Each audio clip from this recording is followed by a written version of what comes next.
The history of the world as viewed from a biblical perspective could be summed up as follows. The world was created, and it was good. But then it suffers grave injury and damage that is inflicted by us due to our own selfish ways. So at some point the earth will pass away, and God will create a new heaven and a new earth that is even better than the first creation. But that grants us no permission to spoil God's first creation. In fact, God insists that we must be caring stewards of all that God has already made. Genesis, and the creation story in particular, urges us to rule over the earth's creatures and to feed ourselves from what grows on the earth. We are called to care for the earth until that glorious time when a new earth is ushered in. Now, I just want to take a moment and clarify that the six-day creation story and modern science are not necessarily in conflict. The creation story we have in Genesis uses very broad strokes to teach us about the relationship between God, humanity, and nature. I know that in this body of believers here at CamasUMC Methodist Church, there are some who subscribe to a literal six-day creation, and there are also some who believe that the universe is billions of years old. I'm honored to be part of a community that accepts people with both perspectives. The important thing to take away from hearing the creation story is not the specific factual details, but our place in creation and the relationship of humanity to the natural world. This relationship between us and nature is not overlooked by prominent theologians. In fact, they have looked upon creation for inspiration of the Creator behind it. Martin Luther, for instance, wrote, "God writes the gospel not in the Bible alone, but also on trees and in flowers and clouds and stars." He also said, "Even if I knew that tomorrow the world would go to pieces, I would still plant my apple tree today." St. Francis of Assisi compared compassion for animals with that for people.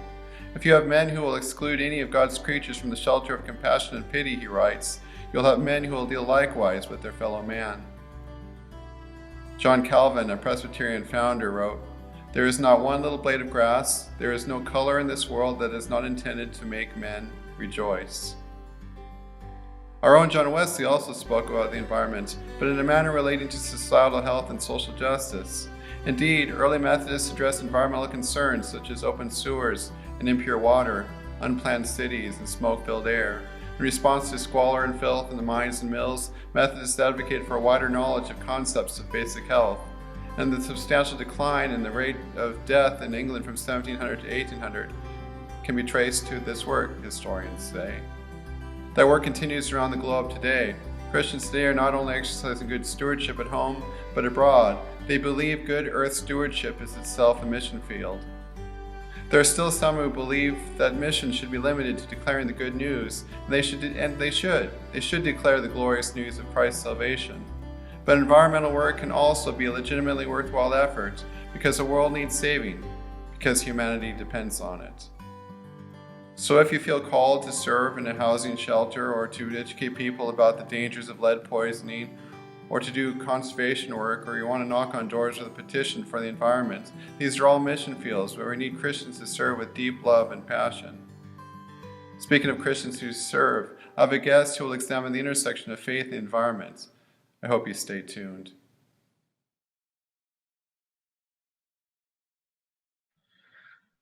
Hi, this is Pastor Don Shipley, and I'm delighted to introduce to you Richenda Fairhurst, who will have a conversation with us about the environment. Richenda, could you please introduce yourself? Well, hello. My name is Richenda Fairhurst, and so I live currently in Ashland, Oregon. I'm a member of the PNW, Pacific Northwest United Methodist Church, and pastor, currently working on creation and climate issues. And so I work with other people of faith, and I also work with Climate Reality Project, and really interested in reaching communities with the message of what we can do, what we can hope for, and what we need to prepare for. Sure. Speaking of all that, it seems like you guys have been dealing with environmental disasters down in Southern Oregon, that you've had to live through that crisis and trauma. So can you please give us a description of what it's like down there and what's going on? Yeah, if you've been following the news, you have seen pictures of our wonderful little towns, Ashland, Talon, and Phoenix, that have been reduced to ashes. Many, many homes. I think I heard like over 2,400 residential structures, and this would include apartment buildings, so many families within that. The Phoenix District Superintendent's school said that he thinks that half the children in his district are homeless from the fires. Yeah, there's nothing like having, you know, you can quote statistics, but there's nothing like having personal experience with seeing a wildfire sort of come up from uh, so looking out from my window, I got a call from my daughter telling me to look out the window on Uh-huh. Tuesday. And I Uh-huh. look out the window and I see smoke rising up, and it was the very beginning of the fire, and the wind was blowing north. And I'm watching the flames and the smoke, and then pretty soon there's a helicopter with, you know, those big buckets of Right. water pouring water on the fire. And we lived just near it. We're a point one, we're just like a third of a mile from what ended up being the get out now evacuation zone. Mm. And at the time it was like, we just gotta go, we just gotta go. And the and my husband's yelling at me to get packed and get in the car and get the things in the car. And so we did that, and we get out on the road, and we've got to uh, uh, so we're out on the road, and then we have to get to, you know, get the family evacuated. And I'm going to north on the road to get into Talent. And by now they're starting to close roads. I don't know how I got through, because they did close that road, and I ended up in downtown Talent with a lot of other people who are trying to move north or south, but the roads are now impacted. Some, I see horse trailers rocking with those poor horses. They must have been Right. thrown into those trailers at the last moment. And talking with other people, watching the helicopters with the buckets and the big airplanes that come overhead, and they drop fire retardant. Right. The big billows of smoke. I have photos on my camera and videos of smoke coming from behind the homes in downtown Talent. And there's just nothing like that. Talking with other people, waiting in the grocery store parking lot, where we've all sort of kind of waiting. And then eventually, once I was able to leave, and I literally had to drive by homes that were on fire in order to get out to a in order I had to drive by homes that were on fire in order to get out back to safe distance. So boy, that leaves an impression, right? Yeah, it sure does. It was really something. It's certainly seared into your memory, but it's quite a bit of trauma for you and for others to experience. Certainly, those who've lost loved ones and have lost their property and all their valuables and so on and so forth. It's a huge impact to that particular region. So our prayers and thoughts are with, and hearts are with you and those who are affected by the fires. But it seems Thank you. timely then to have conversation about the environment, given that these fires were unprecedented and historic in nature. So your work with the environment, tell us about what inspires you to do your work and what is it that you do exactly? Well, I have uh, being a pastor Mhm. gives you a deep love for people in community, right? The folks, you know, even when we get mad at each other, we struggle. People really are just so lovable, and they Yeah. really want to care for each other, even if they don't know how, or they're awkward at it, or feeling angry in the moment. So I see that, and I see the connection of climate changing and putting pressures on people in community. And Mhm. I think to myself, how do we make sure that we can figure out how to care for each other and provide strength for each other during what is going to be a time of great change. Yeah. And communities of faith have always been a place or hubs of resources and networks and so on to offer assistance to people in their communities. So it seems natural for us to find churches to be a great nexus to be able to offer support and resources to communities that are affected by climate change. Absolutely. Not only have we done that historically. We're just kind of counted on to do it, frankly. And it is biblically not just in there, but sort of mandated that we care for the stranger, that we shelter people, care for the sick, that we feed the hungry. All those things are part of how we live out our Christian faith and witness. And so here we have this time that is upon us, and we as Christian people, we as people of faith are really being called. I feel called to step out and to do what I can to save lives, to get the word out, to live my witness faithfully in honoring God and the creation. And what we could hope for, what we hope we can do, which is actually make the world a better place, right? We can take the pollution and the burning of fossil fuels that have actually ended up being very devastating, and we can reverse that. And we can start living into a world that's greener and much more just. And sustainable.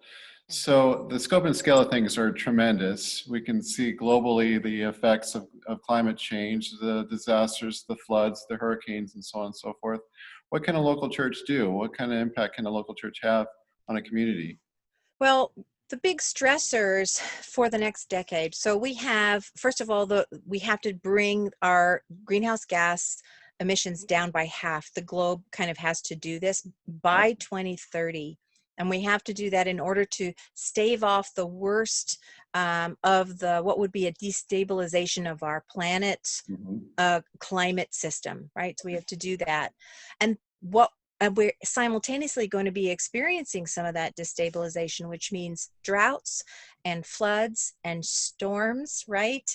And fires. And so our communities have to prepare both, pulling down emissions and making sure that we know where our food is coming from, where our water is coming from, and how to welcome people who will be moving on the move because of disasters or just climate change itself. Right. We've heard statistics that 1 billion people will be environmental refugees that will have to relocate because of conditions are uninhabitable where they are.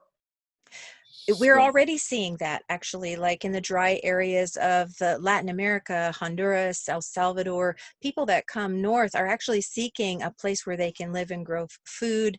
It's very dry and drought there. That leads to conflict. And so it's kind of I don't want to say perfect storm, because no storm is perfect in my opinion, but it drives people away. They need to find somewhere else to be and to live. And that's going to happen on a much grander scale. Okay. Even within the U.S., people from the southern parts of the U.S., people who are living in places where water is going to start becoming much more difficult to we're used to plentiful water. That's going to stop in a lot of places. Right. So we're looking at both macro and micro scales. So give us some examples of what a church can do on a micro scale. Say, CamasUMC, what can we do? Well, churches are communities that care about their neighbors, right? And that's like kind of a thing. So thinking ahead of like, how can we provide shelter? How can we help our community recognize that we may be seeing people who are strangers to us, who are coming in to our area in need of help, maybe in need of a meal. And we're already sort of practicing this with some of our homeless ministries, right? Where people come, well, we have to plan not just to help homeless folks, but also to help climate refugees. So Camas United Methodist Church, if could be a hub for shelter and care for people by, let's say, installing solar panels and batteries. Those two things go together to create a sort of independent unit.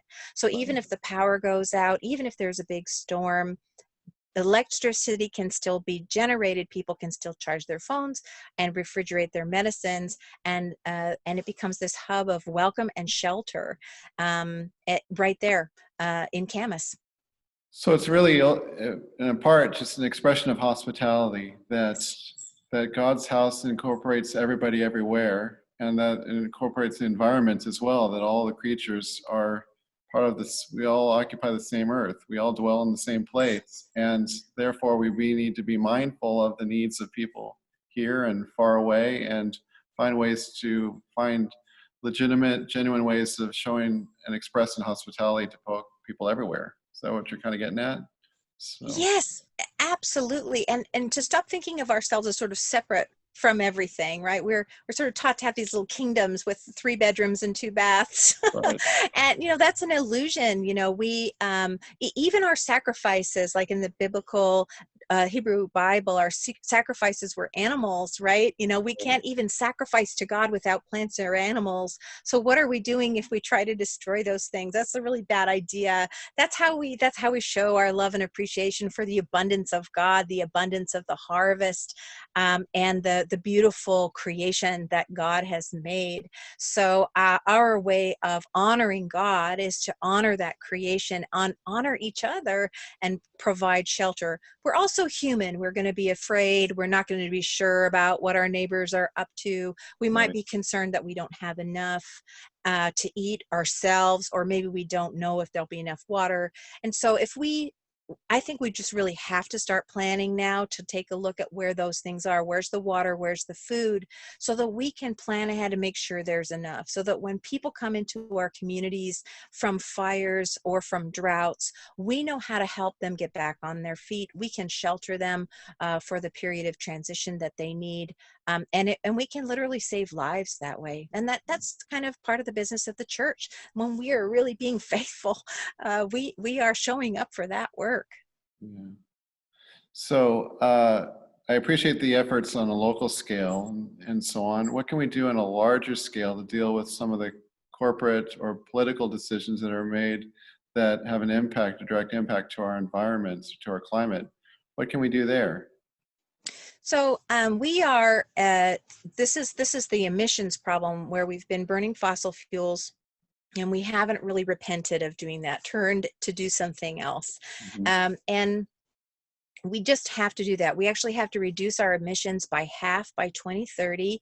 And to do that, we're going to need to pass really good laws, because laws govern everybody and create a fairness for everybody. And good laws make good communities, right? Right, like, yeah, So 2021 is going to be an extremely important time to pass really good climate legislation that offers incentives to businesses to have sustainable, renewable energy, and also incentives, jobs. Lots of jobs can be created through emissions, cleaning up buildings and things like that. So we mhm, can actually do a lot, and we actually kind of must do a lot.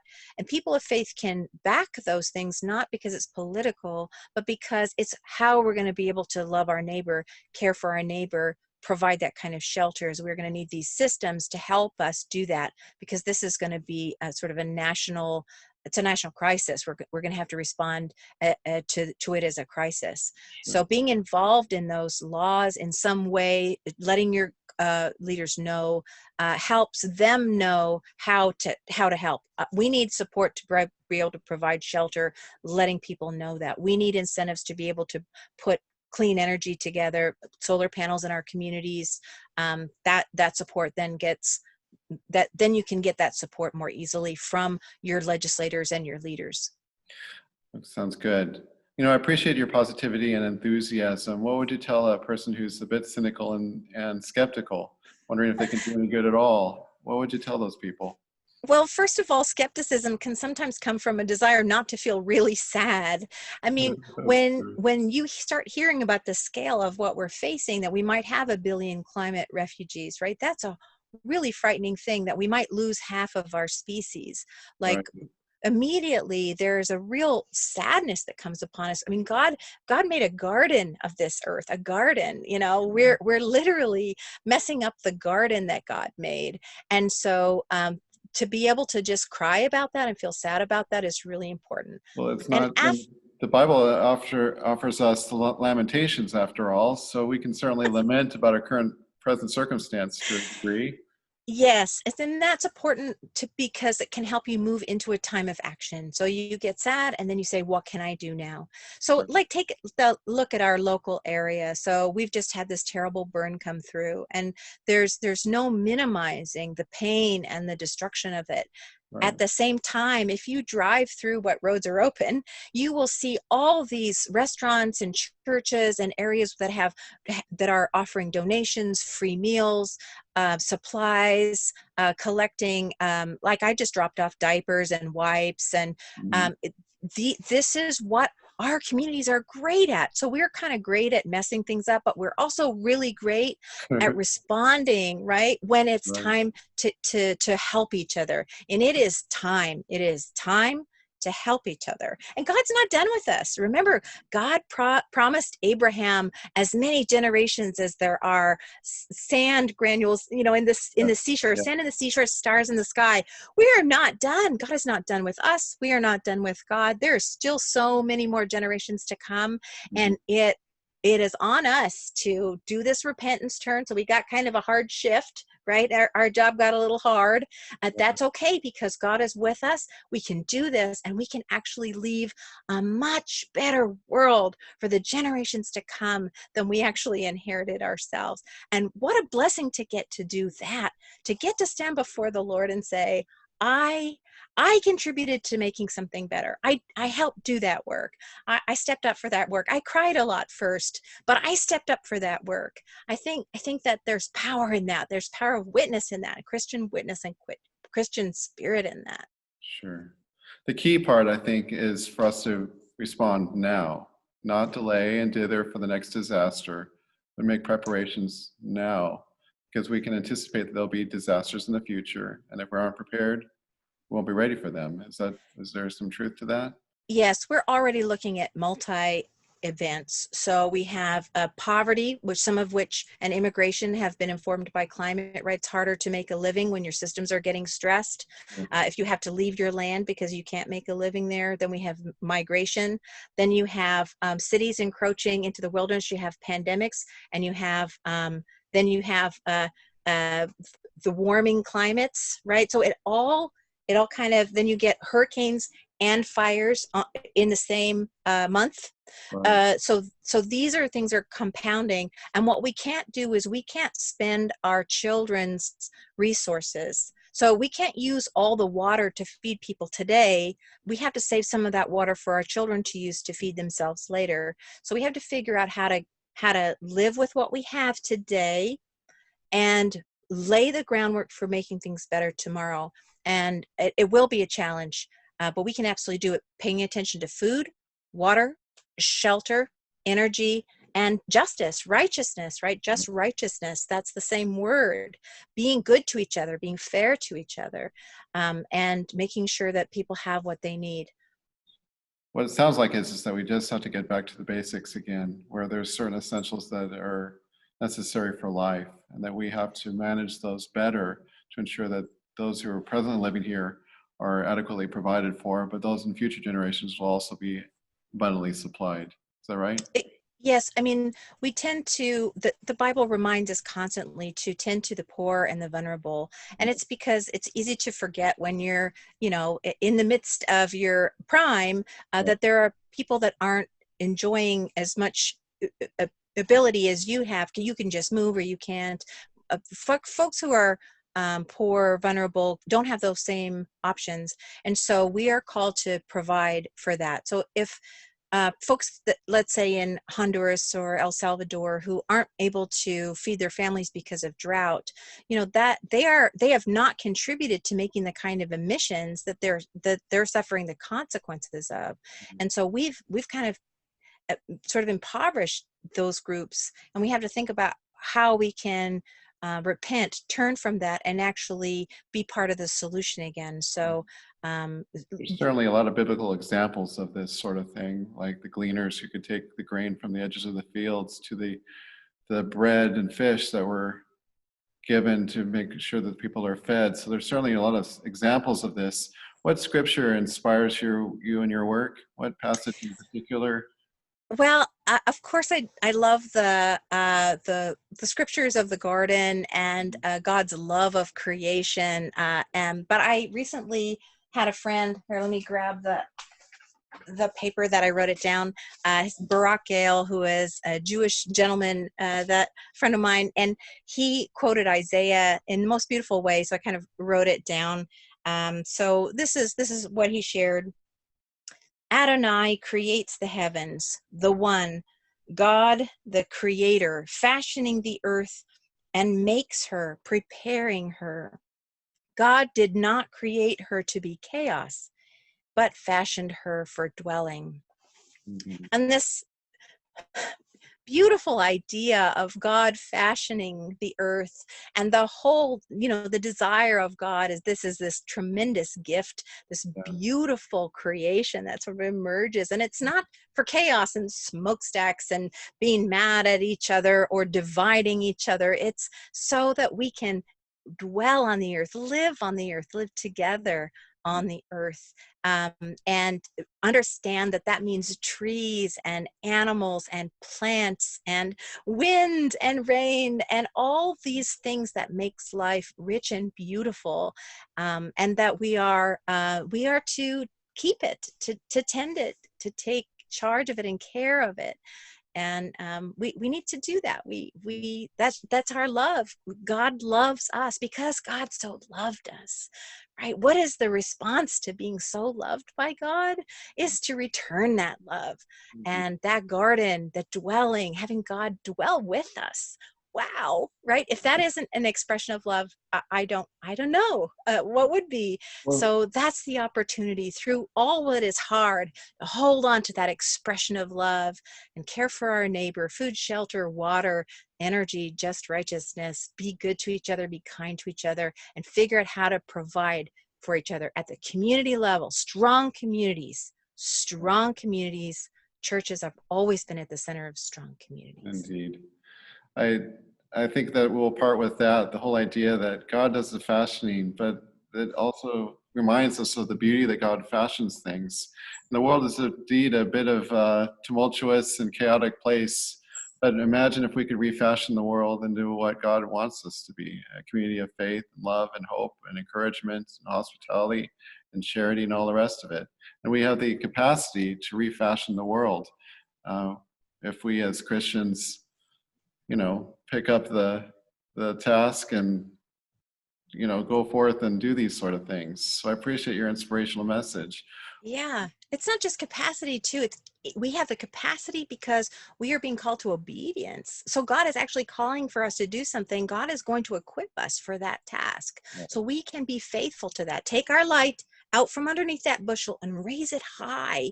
Mhm. People will need to hear from people of faith, people who are wondering, people who aren't sure if there's anything good left in the world will want to hear the voice of people of faith who say, hey, I know where hope is. Hey, I know the direction we can go. I know how to do this. I want to do this. I want to participate with you in making a good, strong community, food, water, shelter, energy, just righteousness. We can do this together. We absolutely can. Let's prepare. Let's talk together. Let's make it happen. Go We for it. can. Yeah. It's time.